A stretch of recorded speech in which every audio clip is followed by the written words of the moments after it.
Thanks, Mr. Chair. I just want to get back to the issue I was chatting about before. Now, help me out here. How does PSPC discover that there's this time theft and the general contractor is not doing that? I would think, having done large projects with contractors, the prime contractor is responsible. So how is it that PSPC is finding this fraud and the contractors are not?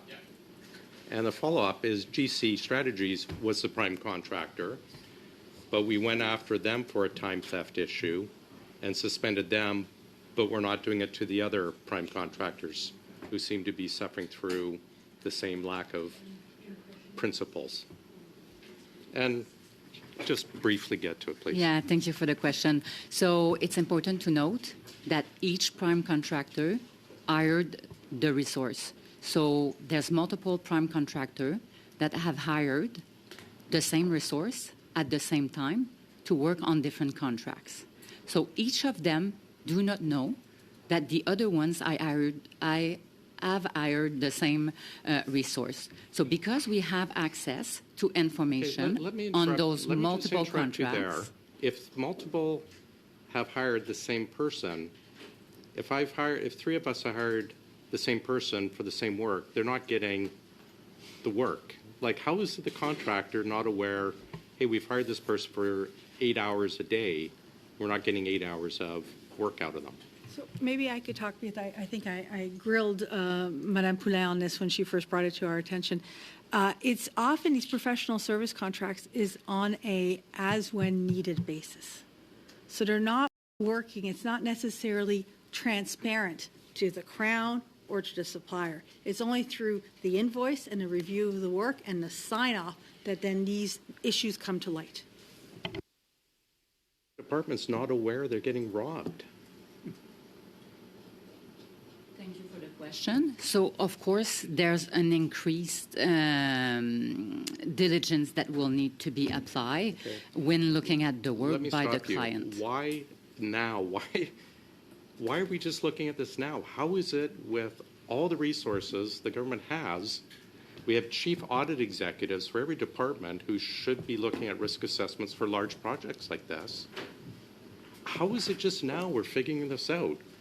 What I can offer into that is that it's very hard because while there are a central repository for all contracts, there are no central repository for individual resources. These groups across the whole breadth of government have been billing for services not provided, and every department is just cutting checks without verifying that this work has been done, that taxpayers have paid for. And if we did not have this Arrivescam issue come before us, we'd be sitting here right now unaware. Just on and I'm that. going to just finish up quickly. I have heard from CFOs who have approached me saying this is endemic through government, through big companies, large contracting companies, management consultants, where they are billing departments for the same work 3 times. Like, CFOs have approached me. It seems to be widely known in the government that this is going on. Like, how is this possible?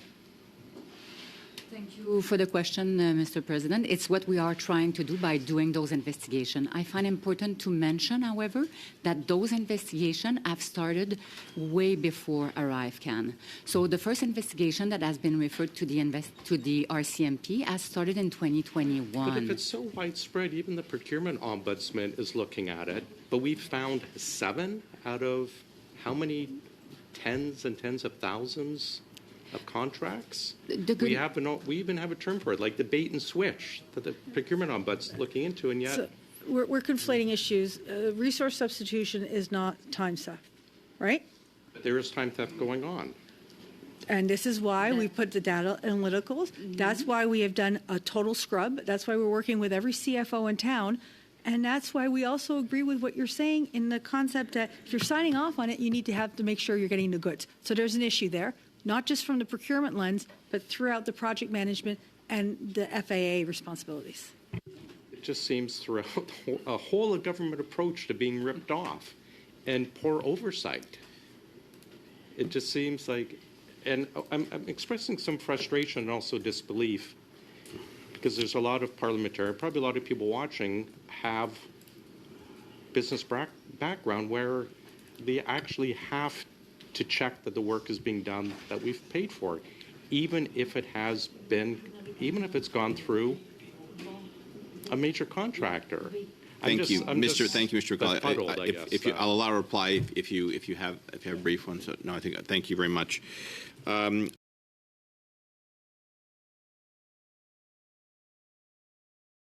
Mr. McCauley, you have the floor for 5 minutes, please. Thanks, Chair. Witnesses, welcome.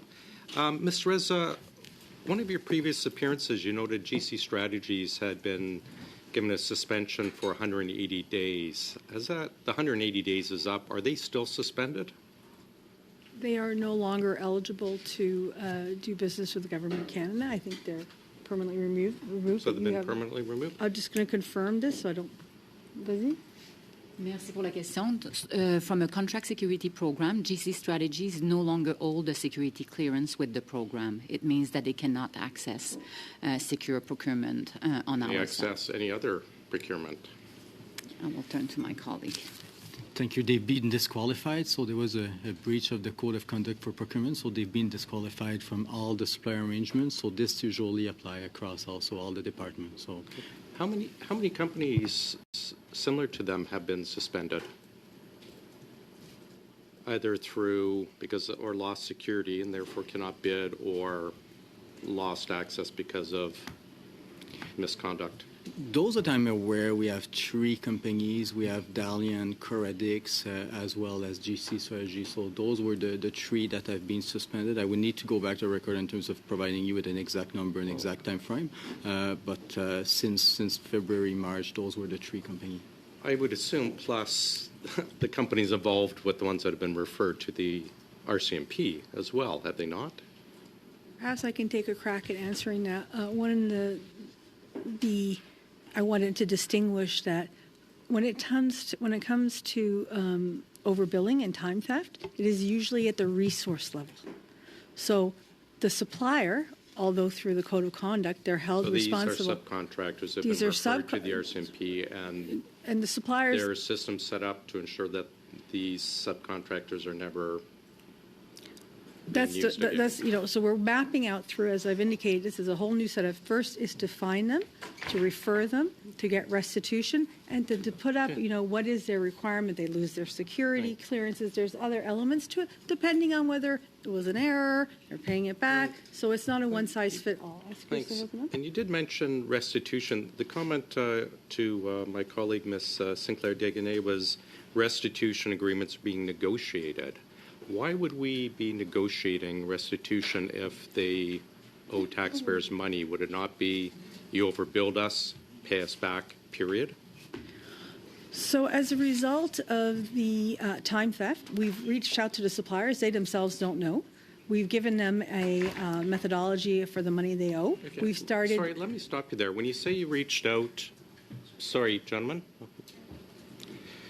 You say you reached out to suppliers about time theft. So this is money stolen from taxpayers. And you're saying they don't know. Why are we at the point of even having such a discussion? If we've identified time theft, therefore money stolen from taxpayers, should we not be just stating to these suppliers, here is the bill, pay us back immediately? Do you want to take?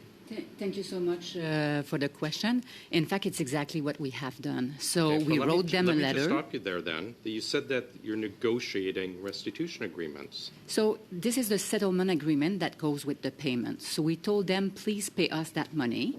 They are paying back, but they are putting legal condition on the confidentiality of the agreement, the fact that they are not agreeing to their liability. I think there's a specific word. They are saying this do not constitute an admission of a liability, but because we want to keep our relationship with you, we understand that it's our responsibility as part of the contract. So here's your money. It's the full amount of the money that have been overbilled. How is the government, from subcontractors, how is the government finding time theft, but the main contractor is not?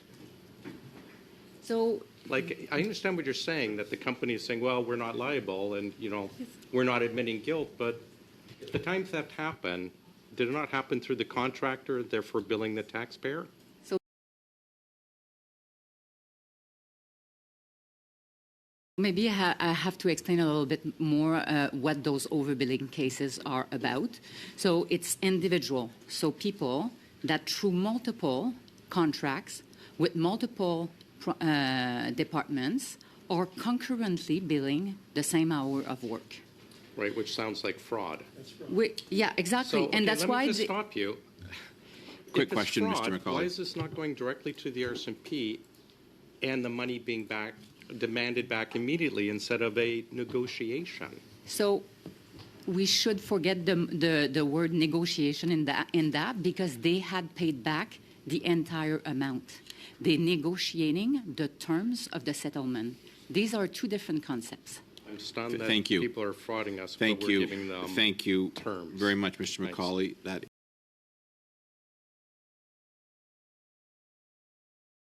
you have the floor for 5 minutes, please.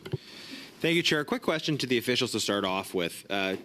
Ballpark, how much has the government lost as a result of contracting fraud in the last 9 years? I don't think we have figures that go back 9 years. We can try to come back with an answer. We can tell you that from what we've seen in our referrals to the RCMP, we're at 4.5 million and counting. I mean, that's in specific referrals to the RCMP, but we've talked about so many other practices that are fraudulent. Do you have a ballpark sense of how much has been lost as a result of misrepresentation, breaking of various kinds of rules? Merci pour la question. I do not have such information. Okay. If you can try to come back to the committee with that, I'll move on. The Arrivescam contractor GC Strategies has gotten a lot of attention. Dalian has gotten comparatively less, even though Dalian is also a two-person company involved in the contract. They appear to have also done no actual work on the app. Dalian had been identified by the government as an Indigenous company, and they operated in joint venture with Corodex, which allowed Corodex, a larger non-Indigenous company, to get contracts under the Indigenous set-aside. Dalian has now, though, been removed from the Indigenous business list. Can our officials advise why Dalian was removed from the Indigenous business list? Were they never Indigenous? Did they cease to be Indigenous? What happened there? Thank you very much for the question. I believe this was raised at OGO with my colleague Gina Wilson. She answered the question as they are the owner of the Indigenous Business Directory and is best placed to answer those questions of indigeneity. What I took from the testimony was that they no longer met the corporation structure.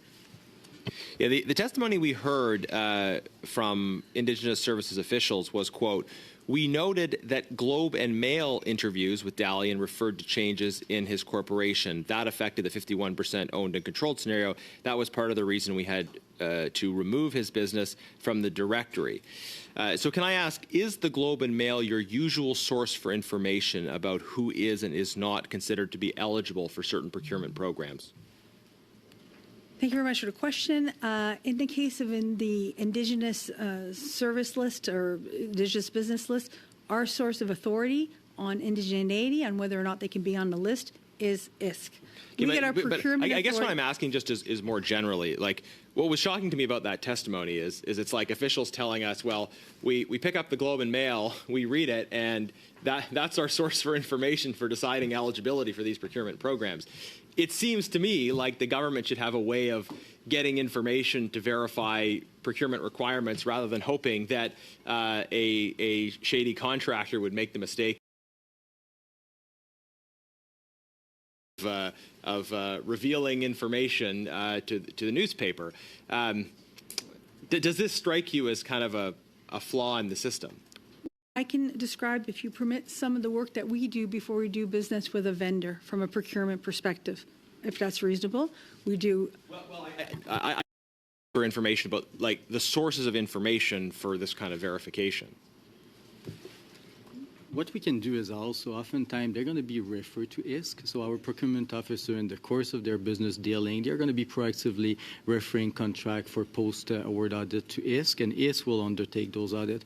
Also, in the case of Dalian, it's interesting to note that the reason why they got suspended at first, also, irrespective of the IBD, was that they found themselves in a conflict of interest situation. So, I agree there were other problems, but they were taken off that list. I'll just say on Indigenous procurement, very clearly we have the sort of Spider-Man meme happening where procurement officials are pointing at ISC and ISC is pointing back at procurement. I asked a question in the House about this, and it was your minister, the procurement minister, who responded to it. So I wonder if this is why Indigenous leaders are telling us the program is such a mess. It's because you have kind of this ministers, departments pointing at each other and not getting it done. On this point, I want to ask the Auditor General quickly. You've been asked by Indigenous leaders to investigate abuses of the Indigenous procurement program, abuses that Indigenous leaders say are rampant.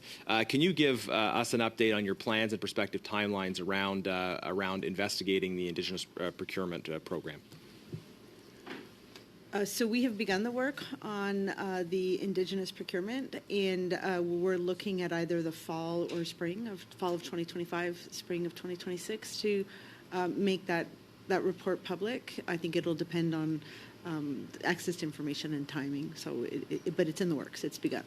Any way you can get that out, say by August of 2025? I think Indigenous leaders say that a majority of these contracts are problematic. So I think it's the sort of thing that Canadians might want to see before having to make any major decisions. I don't think I have the parliamentary calendar committed to memory, but I do not believe Parliament sits in August, and Parliament needs to be sitting for me to be able to provide reports. Thank you. That is.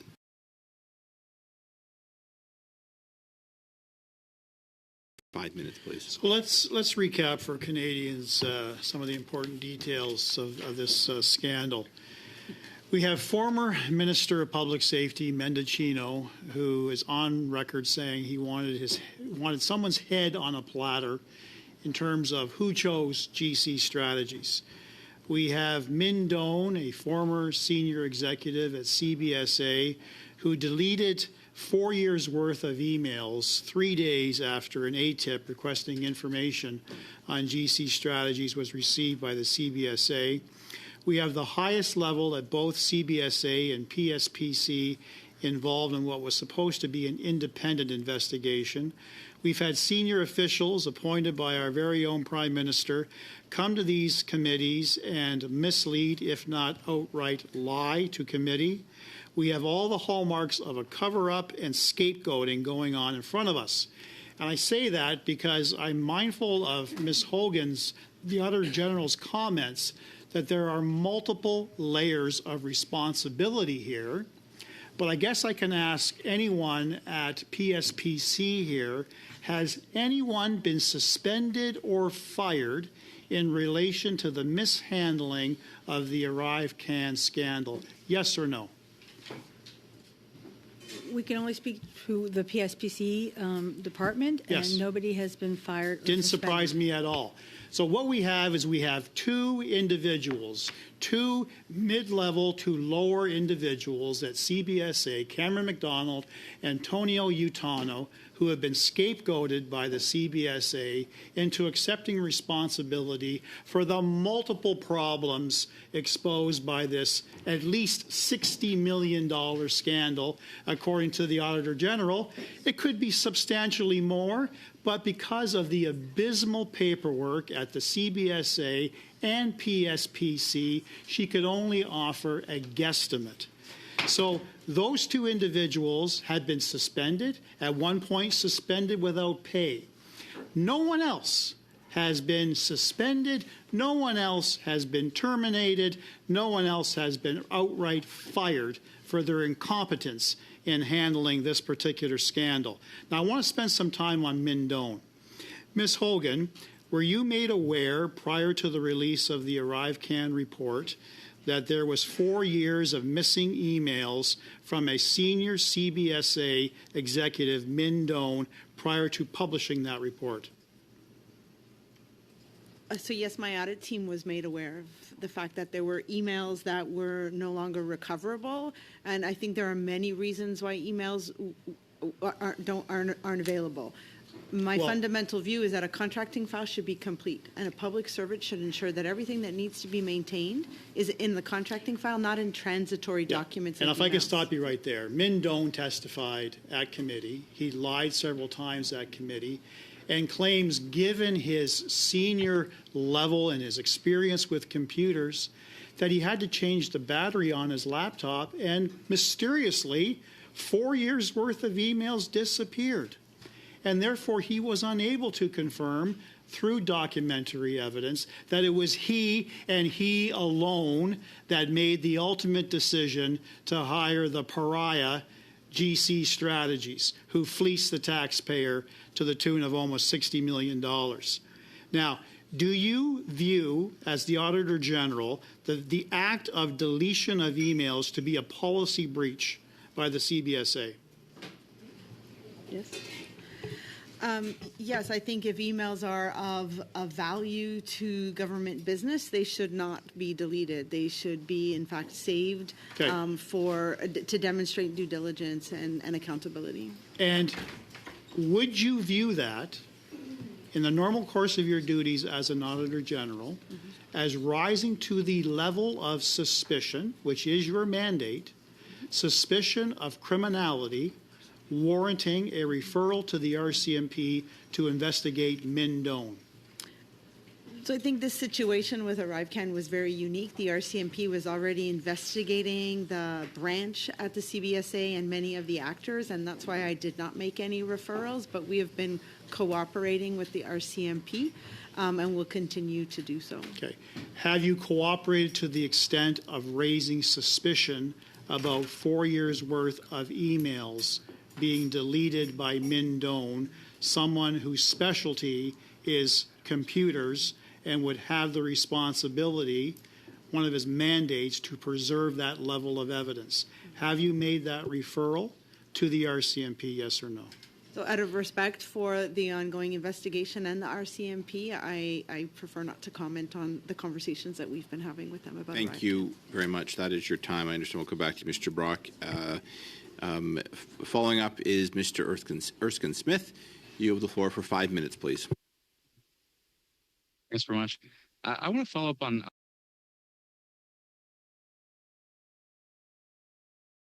5 minutes, please. Thanks, Chair. AG Hogan, can you update us on the progress of the GC Strategies audit that you're doing right now? Or Mr. Hayes? Yep, thank you. So we have started that audit. We've signaled to the central agencies that we are doing it, and indeed, I have to acknowledge that we're very happy with the collaboration we're receiving from Public Service Procurement Canada on this. At this point, we're identifying how far back we're going to be able to go on the basis of the records that are retained by government. Of course, there are document retention policies. There might not be things much.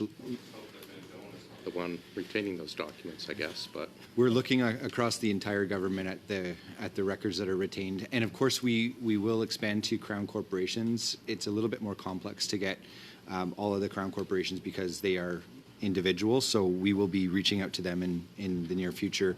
Obviously, we recognize that there's great interest in understanding the universe of contracts that were awarded to GC Strategies, their principals, and any other derivatives. So we're going to try to accelerate that work as much as we can. ballpark finish date? We're hoping to have some information that would be valuable to Parliament as soon as possible. We recognize the time pressures that parliamentarians are looking at. Thanks.